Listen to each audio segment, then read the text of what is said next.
کہ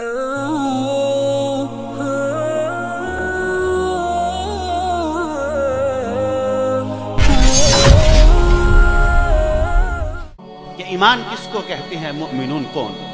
قیامت کے دن جنت میں جانے والے اہل ایمان کے 4 گروہ ہوں گے۔ کتنے گروہ ہوں گے؟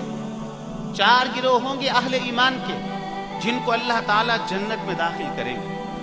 سب سے پہلا گروہ جن کو اللہ تعالیٰ جنت میں داخل کریں گے، اہل ایمان کا وہ ہوگا جو بغیر حساب و کتاب کے جنت میں جائے گا۔ کوئی حساب نہیں، کوئی سوال و جواب نہیں، براہ راست یہ جنت کے اندر داخل ہوں گے۔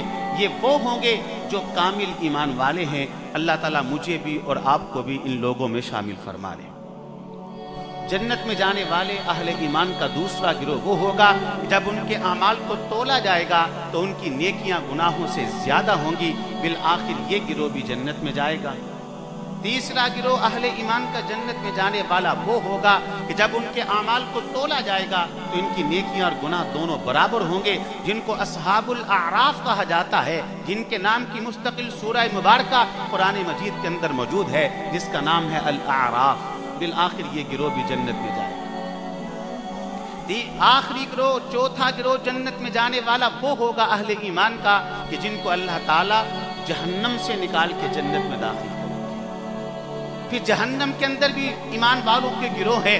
سب سے پہلے اس گروہ کو نکالا جائے گا جن کے دل اور سینے کے اندر درہم یا دینار کے برابر ایمان ہوگا۔ پھر اس کے بعد اس گروہ کو نکالا جائے گا جن کے پاس نصف درہم یا نصف دینار کے برابر ایمان ہوگا۔ پھر اس کے بعد اس گروہ کو نکالا جائے گا کہ جن کے پاس گندم کے دانے کے برابر ایمان ہوگا۔ آخری گروہ جس کو جہنم سے نکال کر جنت میں داخل کیا جائے گا، جس کے بعد جنت کے دروازوں کو بند کر دیا جائے گا، جہنم کے دروازوں کو بند کر دیا جائے گا، اور موت کو میڈے کی شکل میں لا کے ذبح کر دیا جائے گا، اور اعلان ہوگا کہ جنتیوں ہمیشہ جنت میں رہنا ہے، کبھی تمہیں جنت سے کوئی نکال نہیں سکتا، اور جہنمیوں ہمیشہ ہمیشہ کے لیے ذلت اور رسوائی تمہارا مقدر بن چکی ہے، تم اس ذلت سے باہر نکل نہیں سکتے۔ وہ آخری گروہ وہ ہوگا کہ جن کے پاس ایمان کا